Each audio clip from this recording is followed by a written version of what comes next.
Assalamualaikum warahmatullahi wabarakatuh. Waalaikumsalam warahmatullahi wabarakatuh. Selamat pagi anak-anak. Bagaimana kabarnya hari ini? Alhamdulillah baik Bu. Kalau Ibu bagaimana? Alhamdulillah, Ibu juga sehat.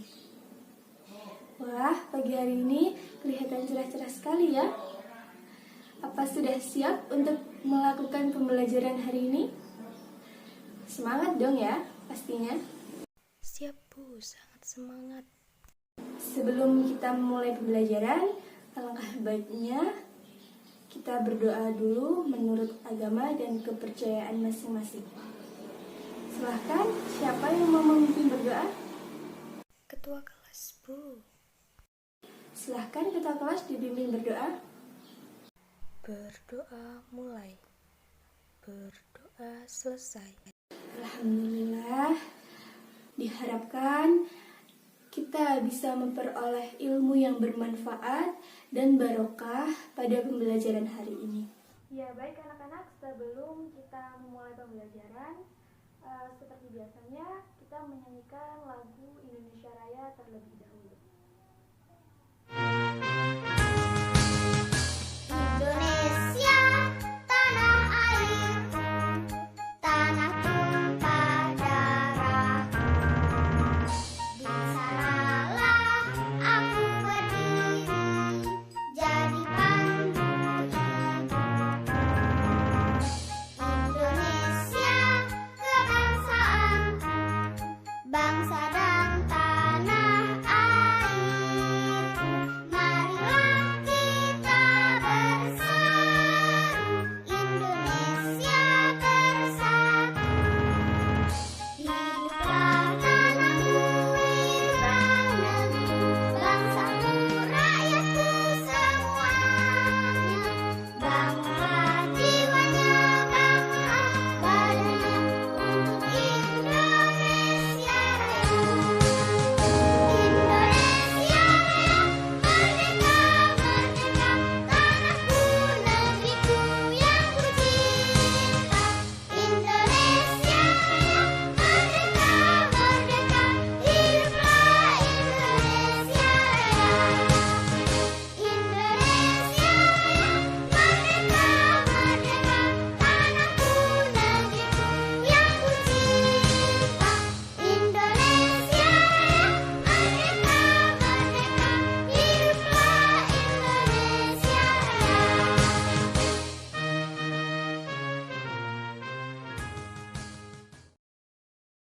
Baik, dipersiapkan dulu buku LKS dan buku catatannya. Silahkan ditaruh di atas meja ya. Nah, untuk sampah yang masih berserakan di bawah kalian, silahkan diambil dan dibuang ke tempat sampah. Nah, kalau kelas bersih seperti ini kan enak dilihatnya. Kita pun belajar juga akan merasa nyaman dan pelajaran yang disampaikan akan lebih mudah diterima. Selanjutnya akan Ibu lakukan presensi ya.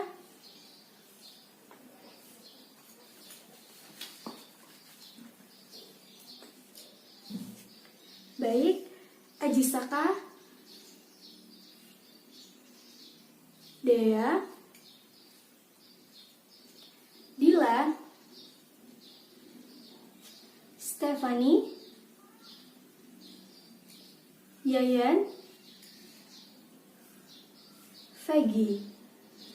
Alhamdulillah, hari ini masuk semua ya. Nah, sebelum Ibu lanjutkan ke materi kita hari ini, ada yang masih ingat materi kita sebelumnya? Siapa yang masih ingat? Coba, Vela. Apa ya? Monopoli Bu. Monopoli perdagangan ya. Lalu apa lagi? Coba Ajisaka. Tanam paksa. Ya, sistem tanam paksa. Nah, kalau Jalan Anyar sampai Panarukan atau yang saat ini kita kenal dengan Jalan Pantura itu dibuat oleh siapa? Ayo, siapa yang masih ingat? Daunless, Bu. Ya, benar. Dibuat oleh Daunless pada saat kerja paksa. Alhamdulillah, murid-murid Ibu masih ingat ya? Akan tetapi, kebijakan-kebijakan yang digunakan oleh Belanda itu justru merugikan rakyat Indonesia dan malah menguntungkan bangsa asing sendiri. Jadi rakyat kita itu semakin tertindas, semakin mengenaskan begitu ya. Kebijakan tersebut yang sangat merugikan bagi rakyat Indonesia. Akibatnya bangsa Indonesia ini melakukan perlawanan-perlawanan di daerah masing-masing untuk mengusir para penjajah. Hal itu akan kita pelajari pada materi kita hari ini. Jadi silakan dibuka bukunya pada materi perlawanan daerah ya. Dengan kalian mempelajari materi kita hari ini, diharapkan nanti kalian mampu mendeskripsikan perjuangan tokoh pahlawan kita beserta rakyat Indonesia dalam mengusir bangsa penjajah.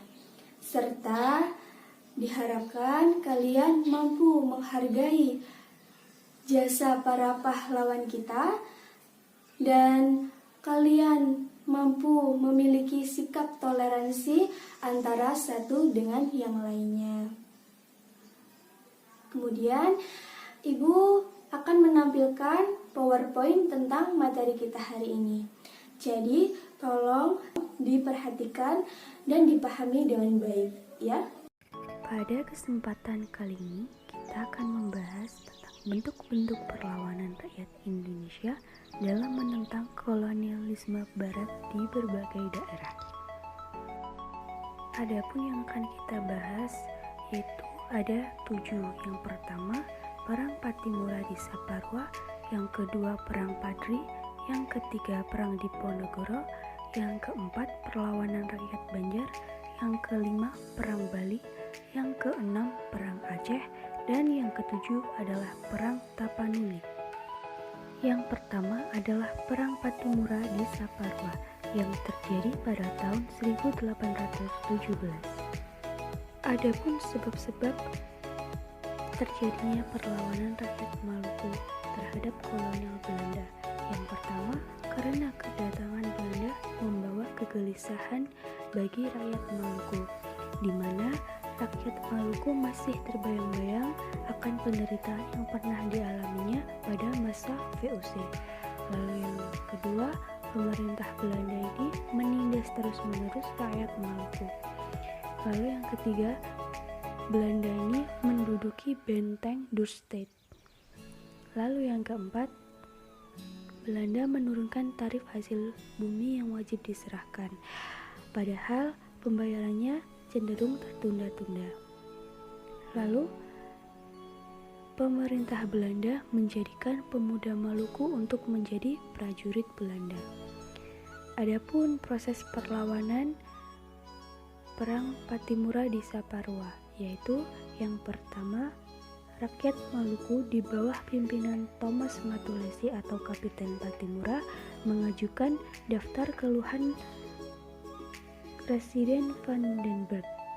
Keluhan itu tentang tindakan semena-mena pemerintah kolonial yang menyengsarakan rakyatnya. Kemudian, karena keluhan tersebut tidak digubris, akhirnya rakyat Maluku menyerbu dan merebut benteng Dorstad di Saparua pada tanggal 16 Mei 1817. Lalu, Gubernur Kepulauan Maluku Van den Middelkoop mengirim pasukan dari Ambon ke Saparua di bawah pimpinan Mayor Bejes. Nah, dalam pertempuran tersebut, Mayor Bejes tewas.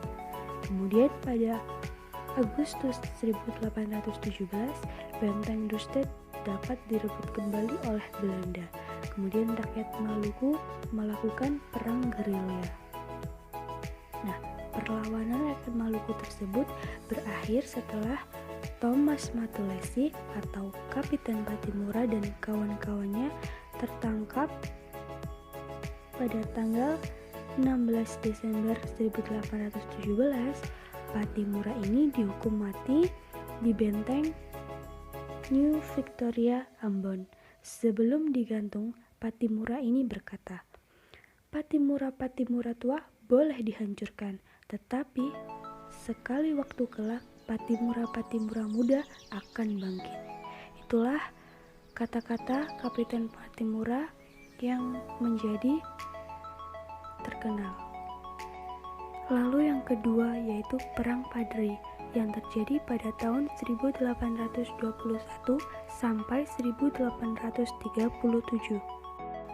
Penyebab terjadinya Perang Padri yang pertama dikarenakan pada awal abad ke-19 muncul kelompok gerakan Wahabi di Sumatera Barat yang bertujuan untuk memurnikan kehidupan Islam. Kelompok pendukung gerakan tersebut dikenal sebagai kaum Padri. Kemudian kaum Padri ini mendapat tantangan dari kaum adat. Nah, dari pertentangan tersebut terdengar oleh pihak Belanda. Kemudian Belanda mencoba untuk mengadu domba antara kaum Padri dan kaum adat, dan dengan memihak salah satu kaum tersebut, yakni Belanda memihak kepada kaum adat. Namun lama kemudian kaum adat dan kaum Padri ini sadar akan tingkah laku Belanda yang mencoba mengadu domba mereka. Kemudian kaum adat dan kaum Padri ini bersatu untuk melawan Belanda. Dan terjadilah perlawanan di daerah Sumatera Barat. Kemudian pada tanggal 10 Februari 1821 terdapat perjanjian antara Residen Depuy dan Tuanku Suroaso atau pemimpin kaum adat. Kemudian dari perjanjian tersebut Belanda menduduki beberapa daerah di Sumatera Barat, dan hal tersebut menandai dimulainya Perang Padri. Yang ketiga yakni Perang Diponegoro yang terjadi pada tahun 1825 sampai 1830. Sebab-sebab terjadinya Perang Diponegoro yang pertama dikarenakan kekuasaan raja-raja di Yogyakarta semakin sempit karena daerah pantai utara Jawa Tengah dikuasai oleh Belanda. Kemudian golongan bangsawan sangat kecewa karena Belanda melarang kaum bangsawan menyewakan tanahnya kepada pihak partikulir. Lalu kaum ulama Islam merasa resah karena berkembangnya kebudayaan Barat yang mengganggu dan bertentangan dengan agama Islam. Yang keempat, kehidupan rakyat semakin menderita karena Belanda melakukan tindakan pemerasan. Dan Pangeran Diponegoro ini merasa kecewa tidak diangkat menjadi pengganti raja, melainkan hanya sebagai wakil raja. Dan proses perlawanan Perang Diponegoro diawali ketika Belanda akan membangun jalan yang melintasi makam leluhur Pangeran Diponegoro. Kemudian Pangeran Diponegoro ini mendapat dukungan dari rakyat, dari ulama dan bangsawan seperti Pangeran Mangkubumi, Pangeran Joyokusumo, Kiai Mojo, dan lain sebagainya. Nah, dalam perlawanan ini Belanda menggunakan siasat benteng Stelsel yang mempersempit gerak pasukan Diponegoro dan berusaha mendekati para pemimpin pasukan untuk menyerah. Kemudian Belanda berhasil menangkap Kiai Mojo, sementara Santot Ali Basya dikirim ke Sumatera untuk memerangi Perang Padri. Kemudian Pangeran Diponegoro sendiri akhirnya bersedia berunding dengan Belanda, tetapi Jenderal de Kock menangkap dan mengasingkan Pangeran Diponegoro ke ujung pandang. Yang keempat yaitu perlawanan rakyat Banjar yang terjadi pada tahun 1858 sampai 1866. Perlawanan rakyat Banjar di Kalimantan Selatan disebabkan karena Belanda ingin menguasai daerah Banjar yang banyak menghasilkan intan, emas, lada, batu bara, dan mineral lainnya. Kemudian, Belanda berusaha memaksakan monopoli perdagangan di Banjar. Lalu, Belanda terlalu ikut campur dalam urusan kerajaan Banjar. Misalnya, Belanda menobatkan Pangeran Tamjidillah yang tidak disukai rakyat dan mengesampingkan Pangeran Hidayat yang dicintai rakyat. Namun setelah Pangeran Tamjidillah ini turun tahta, Belanda mengumumkan penghapusan kerajaan Banjar. Proses perlawanan yang terjadi diawali dengan Pangeran Antasari dan 300 prajurit yang menyerang tambang batu bara milik Belanda, kemudian menyerang pos-pos Belanda di Martapura dan daerah-daerah Banjar yang lainnya. Nah, tokoh utama dari perang Banjar ini adalah Pangeran Antasari. Yang kelima adalah Perang Bali yang terjadi pada tahun 1846 sampai 1949. Perang Bali disebabkan karena berlakunya hak tawan karang bagi raja-raja di Bali. Hak tawan karang adalah hak raja untuk merampas kapal dan muatannya yang terdampar di pantai Bali. Raja Buleleng merampas kapal-kapal Belanda di Sansit dan Prancah. Hal tersebut menjadi faktor utama terjadinya Perang Bali. Kemudian Belanda menuntut supaya hak tawan karang ini dihapus dan raja-raja di Bali mau mengakui kekuasaan Belanda di Bali serta mau melindungi perdagangan Belanda di Bali. Proses perlawanan Perang Bali yang pertama terjadi pada 1846 di Buleleng. Nah, pada tahun tersebut Buleleng diserang oleh Belanda. Kemudian pada tahun 1848 diserang kembali oleh pasukan Angkatan Laut Belanda. Dan yang ketiga pada tahun 1849 Belanda menghancurkan benteng Jagaraya. Akhir dari peperangan di Bali yaitu Gusti Ketut Jilantik bersama seluruh laskarnya setelah memperoleh kemenangan bertekad untuk mempertahankan benteng Jagaraja sampai titik darah penghabisan demi kehormatan kerajaan Buleleng dan rakyat Bali. Tokoh utama dari Perang Bali adalah I Gusti Jilantik. Yang keenam adalah Perang Aceh yang terjadi pada tahun 1873 sampai 1912. Penyebab terjadinya Perang Aceh yang pertama yaitu karena keinginan Belanda untuk menguasai Aceh karena letak Aceh yang sangat strategis, yaitu terletak di Selat Malaka yang merupakan jalur pelayaran internasional. Kemudian, pelayaran Belanda di Selat Malaka sering diganggu oleh pelaut Aceh.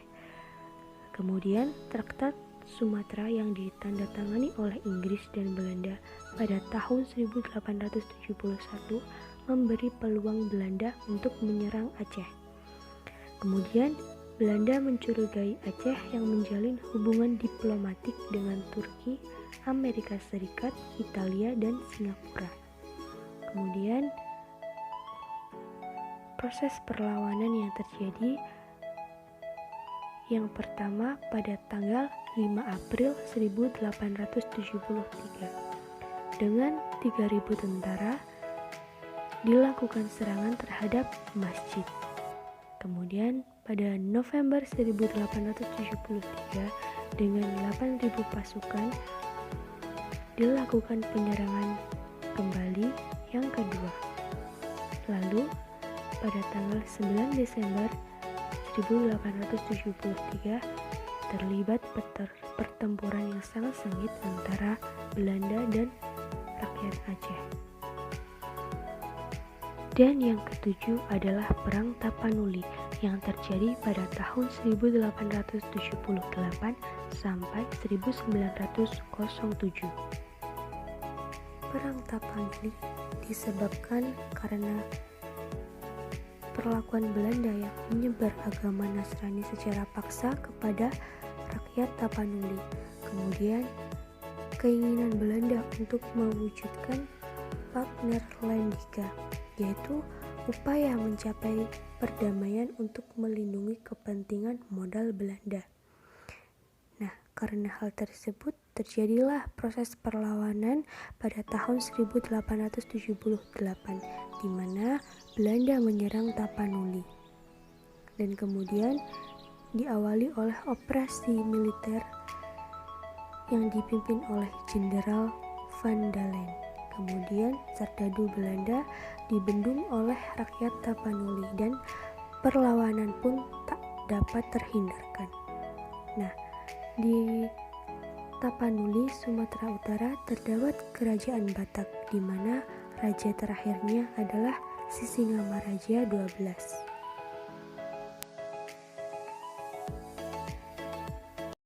Gimana? Kalian sudah tahu bentuk-bentuk perlawanan daerah yang dilakukan oleh pejuang kita terdahulu?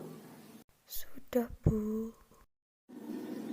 Ada perang apa saja ya? Yang pertama, ya perang Patimura di Maluku. Lalu yang kedua, ada perang Padri. Lalu yang ketiga, ada apa lagi? Perang Banjar. Coba Mas Fegi sebutkan perang apa lagi? Perang Aceh, Bu. Ya, perang Aceh. Lalu Perang Bali, Bu. betul, perang Bali. Coba Mbak Dea sebutkan dua lagi. Ada perang Tapanuli. Lalu Perang Diponegoro. betul, perang Diponegoro. Ibu punya uang 1000-an nih. Kalian tahu siapa pahlawan yang ada di mata uang 1000 ini? Coba siapa yang tahu angkat tangannya? Ya, Mbak Dila. Kapten Patimura. Iya, betul. Ini adalah Kapitan Patimura. Coba Mbak Stevi. Kapitan Patimura ini pahlawan yang melakukan perlawanan di daerah mana, ayo? Maluku. Iya, betul. Kapitan Patimura adalah pahlawan yang melakukan perlawanan di daerah Maluku. Hebat ya, tepuk tangan untuk kita semua, ayo. Nah, Ibu ingin bertanya nih kepada Mas Fegi. Coba apa yang menyebabkan perang Padri di Sumatera Barat? Apa? Kalau tadi memperhatikan Ibu pasti tahu. Munculnya kaum Padri dan adu domba Belanda, Bu. Iya, betul Mas Fegi. Jempol Mas Fegi ya. Nah, yang pertama karena munculnya kaum Wahabi atau golongan kaum Padri. Nah, kaum Padri ini tidak disukai oleh kaum adat karena bertentangan gitu loh.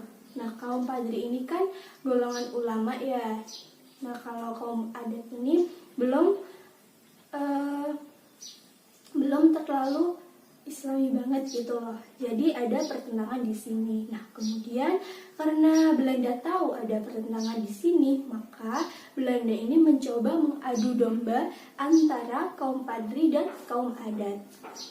Kemudian, nah dari situlah tak lama setelah itu kaum Padri dan kaum adat itu mengerti bahwa mereka itu sedang diadu domba oleh Belanda. Jadi Justru sebaliknya, kaum Padri dan kaum adat ini bersatu untuk melawan Belanda dan terjadilah perang Padri tersebut. Begitu ya. Baik, berarti kalian sudah paham ya apa yang telah Ibu sampaikan. Nah, sekarang silahkan berkumpul bersama kelompoknya masing-masing. Masih ingat kan kelompok di minggu lalu?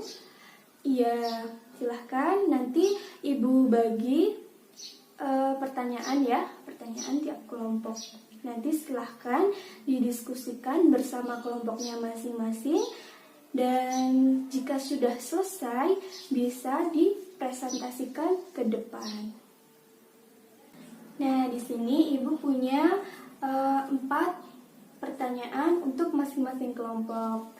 Nah, kelompok kalian ini Ibu beri nama, ada Patimura, ada Imam Bonjol, ada Antasari, dan ada I Gusti Jelatik. Sesuai tokoh yang sudah kita pelajari tadi ya.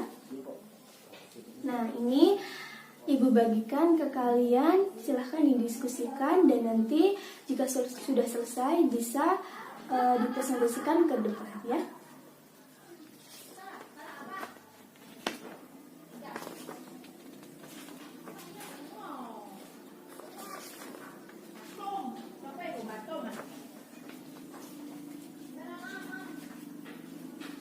Baik, Ibu kasih waktu 10 menit ya. Silahkan dikerjakan. Siap, Bu. Apabila ada yang kurang dimengerti, bisa ditanyakan kepada Ibu. Ya, Dila, silakan. Yang soal nomor 3, sebentar ya. Kelompok Patimura ya.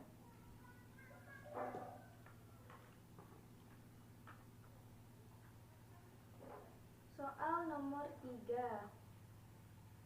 Ini sudah ada di LKS, silahkan LKS-nya dibaca. Dicari jawabannya nanti ketemu. Dibaca yang teliti ya. Ya, sudah. Apa ada lagi? Sudah? Ya, silakan dikerjakan ya.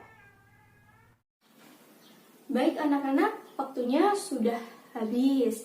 Nah, silahkan kelompoknya siapa yang mau maju duluan untuk mempresentasikan hasil diskusinya? Kami, Bu, kelompok Antasari. Ya, silahkan kelompok Antasari. Untuk teman-teman yang lain, silahkan memperhatikan dan menyimak kelompok Antasari ya. Ya, silahkan kelompok Antasari untuk maju. Assalamualaikum warahmatullahi wabarakatuh. Kami dari kelompok Pangeran Antasari akan mempresentasikan hasil diskusi kelompok kami mengenai biografi Pangeran Antasari. Pangeran Antasari lahir pada tahun 1809 di Kayutangi dan beliau wafat pada tanggal 11 Oktober 1862 di Kalimantan. Pangeran Antasari bergelar sebagai pahlawan nasional. Semasa muda, beliau bernama Gusti Inu Kartapati. Ibu Pangeran Antasari bernama Gusti Hadijah binti Sultan Sulaiman dan ayah Pangeran Antasari bernama Pangeran Mas'ud atau Mas'ud bin Pangeran Amir. Sebagai seorang pangeran, beliau merasa prihatin menyaksikan Kesultanan Banjar yang ricuh karena campur tangan Belanda pada kesultanan semakin besar. Gerakan-gerakan rakyat timbul di pedalaman Banjar. Pangeran Antasari diutus menyelidiki gerakan-gerakan rakyat yang sedang bergolak. Beliau dinobatkan sebagai pemimpin pemerintahan tertinggi di Kesultanan Banjar dengan menyandang gelar Panembahan Amiruddin Khalifatul Mukminin di hadapan para kepala suku Dayak dan Adipati atau gubernur penguasa wilayah Dusun Atas, Kapuas, dan Kahayan, yaitu Tumenggung Suropati atau Tumenggung Yang Pati Yang Jaya Raja. Pangeran Antasari sebagai salah satu pemimpin rakyat yang penuh dedikasi maupun sebagai sepupu dari pewaris Kesultanan Banjar untuk mengokohkan kedudukannya sebagai pemimpin perjuangan umat Islam tertinggi di Banjar bagian utara, maka pada tanggal 14 Maret 1862 bertepatan dengan 13 Ramadan 1278 Hijriah dimulai dengan seruan mati untuk Allah dan hidup untuk Allah. Seluruh rakyat, pejuang-pejuang, para alim ulama, dan bangsawan-bangsawan Banjar dengan suara bulat mengangkat Pangeran Antasari menjadi Panembahan Amiruddin Khalifatul Mukminin, yaitu pemimpin pemerintahan, panglima perang dan pemuka agama tertinggi. Tidak ada alasan lagi bagi Pangeran Antasari untuk berhenti berjuang. Beliau harus menerima kedudukan yang dipercayakan oleh Pangeran Hidayatullah kepadanya dan bertekad melaksanakan tugasnya dengan rasa tanggung jawab sepenuhnya kepada Allah dan rakyat. Setelah berjuang di tengah-tengah rakyat, Pangeran Antasari kemudian wafat di tengah-tengah pasukannya tanpa pernah menyerah, tertangkap, apalagi tertipu oleh bujuk rayu Belanda pada tanggal 11 Oktober 1862 di tanah kampung Bayan Bego, Sampirang dalam usia kurang lebih 75 tahun. Menjelang wafatnya, beliau terkena sakit paru-paru dan cacar yang dideritanya setelah terjadinya pertempuran di bawah kaki Bukit Bekantung Tundakan. Perjuangannya dilanjutkan oleh putranya yang bernama Muhammad Seman setelah terkubur selama kurang lebih 91 tahun di daerah hulu Sungai Barito. Atas keinginan rakyat Banjar dan persetujuan keluarga, pada tanggal 11 November 1958 dilakukan pengangkatan kerangka Pangeran Antasari. Yang masih utuh adalah tulang tengkorak, tempurung lutut, dan beberapa helai rambut. Kemudian kerangka ini dimakamkan kembali di Taman Makam Perang Banjar, Kelurahan Surgi Mufti, Banjarmasin. Sekian dari kelompok kami. Terima kasih. Wassalamualaikum warahmatullahi wabarakatuh. Wah, bagus sekali hasil diskusi dari kelompok Antasari. Berikan tepuk tangan untuk kelompok Antasari. Dan terima kasih juga untuk kelompok-kelompok yang lain yang sudah menampilkan hasil diskusinya. Berikan tepuk tangan untuk kita semua. Alhamdulillahirrabbilalamin. Pembelajaran kita hari ini telah sampai di penghujung waktu. Coba Ibu ingin bertanya, siapa yang bisa menyimpulkan pembelajaran kita hari ini? Angkat tangannya. Saya, Bu. Ya, Mbak Badila. Betul. Ada 7 perlawanan daerah ya. Nah, perlawanan tersebut akibat dari kebijakan-kebijakan Belanda yang sangat merugikan bagi bangsa Indonesia. Ketujuh perlawanan daerah tersebut ada perang Padri di Sumatera Barat, ada perang Aceh, ada perang Tapanuli, ada perang apa lagi? Ya, perang Banjar, ada perang Diponegoro, ada perang Bali, dan ada perang di Saparua, Maluku. Nah, masing-masing perlawanan di daerah tersebut dipimpin oleh para tokoh pejuang bangsa kita dan beserta rakyat di daerah tersebut. Syukur alhamdulillah, sekarang kita sudah tidak dijajah oleh bangsa Belanda atau bangsa manapun lagi, dan dengan mempelajari materi tersebut diharapkan kalian mampu menghargai sikap para pahlawan yang telah memperjuangkan kemerdekaan bangsa Indonesia, serta diharapkan kalian itu memiliki sikap toleransi, sikap saling toleransi antar kepada sesama ya. Nah, untuk pembelajaran kita minggu depan yaitu tentang organisasi nasional. Jadi jangan lupa dipelajari, dibaca dan dipelajari buku LKS halaman 60 ya. Biar nanti jika kita sudah pembelajaran, kalian sudah memahami sedikit demi sedikit. Begitu ya. Dan Ibu akan memberikan kalian tugas sebagai hasil pembelajaran kalian hari ini. Coba ditulis ya. tolong tuliskan peninggalan-peninggalan pada masa penjajahan yang ada di daerah kalian, yang ada di sekitar daerah kalian. Nanti ditulis apa saja ya. Kemudian minggu depan dikumpulkan ke ibu, begitu ya. Misalnya nih di sekitar tempat tinggal kalian itu ada bangunan bersejarah peninggalan Belanda. Nah, itu tulis. Terus misal di sekitar tempat tinggal kalian itu ada bendungan yang dulu dibangun oleh Belanda. Nah, itu coba tulis gitu ya. Oh ya, anak-anak, tugas yang ibu berikan ini sifatnya adalah individu. Jadi dikerjakan sendiri-sendiri di rumahnya masing-masing. Dicari peninggalan-peninggalan Belanda di sekitar tempat tinggal kalian, begitu ya. Bisa dipahami?